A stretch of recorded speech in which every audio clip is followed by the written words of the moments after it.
At 88 years old, Bill Gaither is no longer keeping quiet.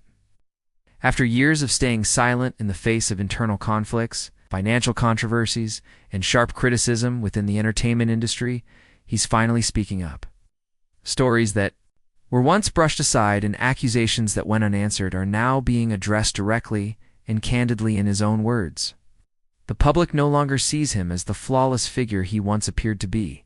Instead, Bill Gaither now stands before the world as a complex man, shaped by both triumphs and mistakes. This moment marks the unraveling of everything that had been kept in the dark. In early 2024, gospel music forums lit up with explosive information, triggering intense backlash across the Christian music scene. A private recording reportedly made during a 2010 production suddenly resurfaced and went viral. In it, Gaither is heard expressing strong personal opinions. He criticized some of his fellow artists, calling them selfish, spiritually uncommitted, and more obsessed with fame than faith. This conversation had never been shared with the public before. As the recording gained traction, listeners quickly picked up on what appeared to be veiled references to specific artists who had appeared on the Gaither Homecoming series. Debate exploded across the Christian community, dividing fans and fellow performers alike. Around the same time, Sandi Patty, one of the show's long-standing stars, posted a personal reflection online. Though she didn't name anyone directly, her words hinted at the favoritism and unfair treatment she witnessed in the Christian music industry during the early 2000s. This prompted fans to speculate that her 2003 departure from the show may have had deeper roots than originally thought. While public discussion intensified, most of the artists involved chose to remain silent. Meanwhile, respected outlets like the Christian Post and Christianity Today began publishing in-depth reports about Gaither's leadership and the structure of his music empire. One story in particular recalled a financial dispute from the late 1990s involving a former senior staffer named Robert Clean. That complaint concerning transparency was handled quietly within the company and never disclosed to the public until now. In a rare 2025 interview, Bill Gaither finally addressed some of these long-whispered concerns. He admitted that, during the company's rapid growth, certain financial procedures had not been properly managed. However, he strongly denied any exploitation or personal misuse of funds. His honesty drew mixed reactions. Some longtime fans praised his openness, but others felt that coming clean after so many years lessened the impact of his words. The situation reached a boiling point, prompting several well-known artists to speak out. Michael English and Mark Lowry, both of whom had long histories with Gaither projects, shared supportive messages on social media. They credited Bill for shaping their careers and urged fans to look at the bigger picture. Yet online platforms, such as X and Christian music forums, continued to buzz with calls for answers, fueled by the trending hashtag #GaitherTruth. Supporters and critics alike demanded transparency on the financial and managerial practices within Gaither Music Company. The controversy escalated again after a leaked clip from an internal 2024 strategy meeting surfaced online. The video showed Gaither clearly stating his intent to retain full creative and business control over the Homecoming series, including its artists, branding, and direction. Although there was nothing inflammatory in his words, some interpreted them as signs of rigid leadership and an emphasis on business over worship. Rather than respond directly, Gaither chose to release a single official statement through his media team. In it, he reaffirmed his lifelong commitment to inspirational music and emphasized that serving the faith community remained the core mission of his work. While he didn't address each individual allegation, the announcement was seen as an effort to cool down the rising tension. Gaither Music Company began in the late 1980s as a small publishing firm created by Bill and Gloria Gaither to support their creative projects. Over the years, it grew into a vast enterprise covering music production, concert tours, television specials, online media, e-commerce, and more. Today, Gaither Management Group oversees concerts and touring, while Gaither Television Productions runs the acclaimed Homecoming series, The distribution side is handled by Gaither Music Group, which makes content available on platforms like Apple Music, Spotify, and SiriusXM internally.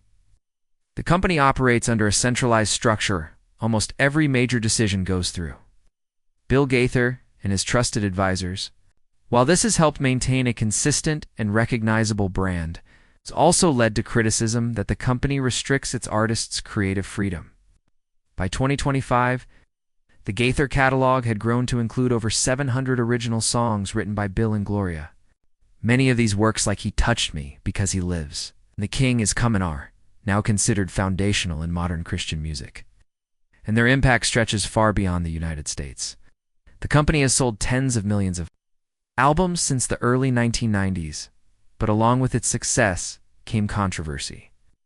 Critics began to question whether Gaither music had become too commercialized. From the early 2000s onward, some Christian leaders and cultural analysts pointed to rising ticket prices, large-scale merchandising, and a global business model that resembled mainstream entertainment companies more than traditional ministry. Data supported these concerns. Average ticket prices for homecoming events often ranged from $50 to $100, far exceeding the costs of most faith-based gatherings. One key issue often raised was the company's tight control over its talent roster.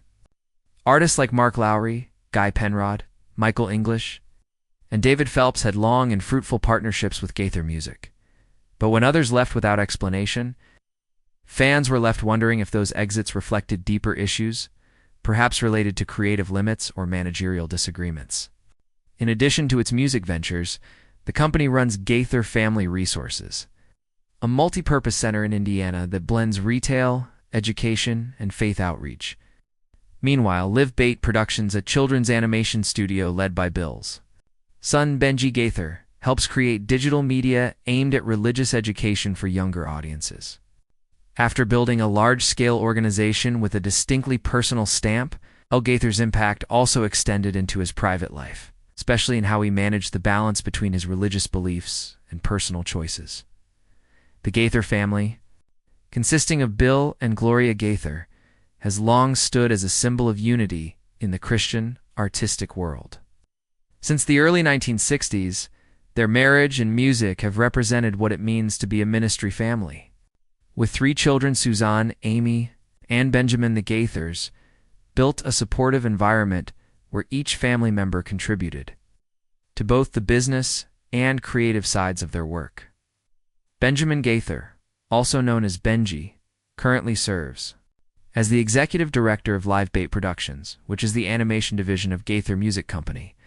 With a strong background in digital content and educational animation, Benji has helped connect the Gaither brand to younger members of the faith community by creating content focused on religious education. Suzanne Gaither, the eldest daughter, mainly works in event management and logistics. She often coordinates the homecoming tour and helps organize faith-based seminars hosted by Gaither Family Resources in Indiana. Both Benji and Suzanne are active members of the family-run Gaither Music Company. However, Amy Gaither, the middle daughter, chose a different path. After finishing college in the late 1980s, Amy pursued a career in media outside of Christian music. In some public comments over the years, she expressed disagreements with how her family handled their artistic and business efforts. In a 1995 interview, Amy said that the pressure to keep up a public image had caused tension and conflict within the family. She later retracted this statement, and since then, Amy has rarely appeared in Gaither-related programs or projects. Beyond these personal differences, the Gaither family has also gone through some tough times. In the late 1980s, as the Homecoming series grew in size and financial success, some religious journalists speculated that the workload might be causing stress behind the scenes, though the family has never confirmed this. Former employees of the Gaither management group from that time said the long hours and concentration of power may have led to role conflicts among family members. Another lesser-known part of the family story involves a relative on Bill's father's side, James Gaither. He was mentioned in an independent investigative documentary released in early 2025. According to that report, James was Bill Gaither's cousin who left the Christian faith in the 1970s and moved to the West Coast. He was said to have lost contact with the family and later died in 1985. His name has never appeared in the Gaither family's public records. Still, in a recent interview with local media, Bill Gaither unexpectedly mentioned a relative who had been forgotten because of differing beliefs and life choices. Though he didn't name the person directly, many believe he was referring to James Gaither. This mention sparked conversations about how religious families manage internal differences. When moral values and faith are so central to their identity. As of 2025, official updates from Gaither Music Company confirm that the family continues to work in harmony within the business. Gloria Gaither remains the content advisor, while Benji and Suzanne manage operations and communications. New projects include expanding the Gaither TV Plus platform, launching an online music education system, and continuing a Christian education podcast for teens. As the family structure matured, it became clear how both the family and the business played vital roles in preserving the Gaither legacy. But Bill Gaither's influence wasn't limited to his family or company. It also touched the wider community, especially during times of tragedy. On July 26, 2024, a tragic plane crash deeply affected the American gospel music world. A Pilatus PC-12 Taser 47E light aircraft, carrying 7 people, crashed in Campbell County, Wyoming. The flight was en route from Nebraska City to Montana. Among those who died were 3 key members of the musical group, the Nellens Clark, Jason Clark, and Amber Nellen Kistler. They were traveling to a stopover before joining the Gaither Homecoming Alaska Cruise, a major annual event hosted by Gaither Music Company, according to the Federal Aviation Administration, FAA, and the National Transportation Safety Board, NTSB. The aircraft ran into bad weather and lost its communication signal about 5 minutes before crashing. Because the crash site was in a remote, mountainous area, rescue teams took over 24 hours to reach the scene. A large fire had broken out, making it even harder to investigate and collect data. The loss shook the Christian and gospel music communities. The Nellens had been a major influence for more than 30 years. They were inducted into the Gospel Music Hall of Fame in 2016 and had won numerous awards, including 10 Dove Awards. The group had also worked closely with the Gaither Music Company on many music and video projects in the Homecoming series. Before the crash, members of the group had shared cheerful videos on social media, showing their excitement for the trip and performances ahead. This made the sudden loss even more shocking. 2 family members, Autumn Nellen Streetman and Jaime Streetman, were not on the flight. They found out about the crash only after arriving in Seattle, which was the cruise's departure point. The Gaither management group confirmed that the 2 were receiving emotional support from other artists and staff at the hotel. Several Homecoming artists held private memorials and issued public statements, calling for prayers and financial help for the victims' families. Initially, Bill Gaither did not release any public comment, which led to speculation in both professional media and on social networks. But after more than 2 months, in early October 2024, an official tribute video was posted on the Gaither Music channel. In the video, Bill Gaither looked back on his family's long-standing connection with the Nellens. Going back to the 1970s, he promised that their legacy would continue to be honored in upcoming projects and productions. The video quickly reached millions of views in less than a week and was seen by many journalists as a respectful and heartfelt farewell to a longtime musical partner. The Gaither Homecoming Alaska cruise, scheduled for July 27th to August 3rd, 2024, is still scheduled to take place as scheduled, but the opening program has been rescheduled to include a special memorial period, with the entire first segment dedicated to the memory of 3 members of the Nellens on stage and through internal media. Participating artists are united in expressing solidarity, sharing the loss, and continuing the message of music serving the community. The impact of this incident goes beyond personal loss and has left a lasting impact on the psychology of those involved in the gospel music industry, especially independent artists and small-scale performing groups who frequently travel by private air. Several artist organizations have initiated psychological counseling programs, provided financial support, and extended risk insurance to small performing groups in order to improve safety in the industry. Gaither Music Company's adjustment of its logistics strategy and increased transparency of its operating standards in the wake of the incident shows that the event's impact was not only symbolic but also catalyst for changing perceptions of the responsibilities of religious music organizations in the 21st century. The story continues to be closed with specific actions and decisions from faith-based arts organizations, but at the same time opens up a need to look back at the entire journey of formation and development of the founder himself. Bill Gaither. From a teacher to the builder of the most influential music foundation in the American Christian community. Personal formation and influence. Bill Gaither was born in 1936 in Alexandria, Indiana. Coming from a middle-class Christian family, he majored in English and music at Anderson College, earning a bachelor's degree in 1959. He then went on to earn a master's degree at Ball State University with the intention of teaching in the public education system. During the period 1960 to 1967, he worked as a high school teacher and wrote music in his spare time. The composition of He Touched Me in 1963 marked an important transition from teaching to full-time music. Together with his wife, Gloria Gaither, he composed more than 700 songs that are foundational to modern Christian music. Some of his works have been widely popular across religious lines, notably because He Lives, Something Beautiful, and The King is Coming. These songs have been recognized by music organizations such as the Gospel Music Association and the Recording Academy, and are on the playlists of thousands of churches worldwide. The Gaither songwriting duo is recognized as one of the most iconic collaborations in the history of American religious music. In 1981, Gaither founded the Gaither Vocal Band as a professional performance unit, aiming to modernize the form of Southern gospel music. The group constantly changed members to suit the artistic direction and market demand. Some artists, after leaving the group, became big names in the industry, showing the founder's ability to discover and develop talent. The band did not stop at traditional performances, but also participated in the production of video products, television, and international tours.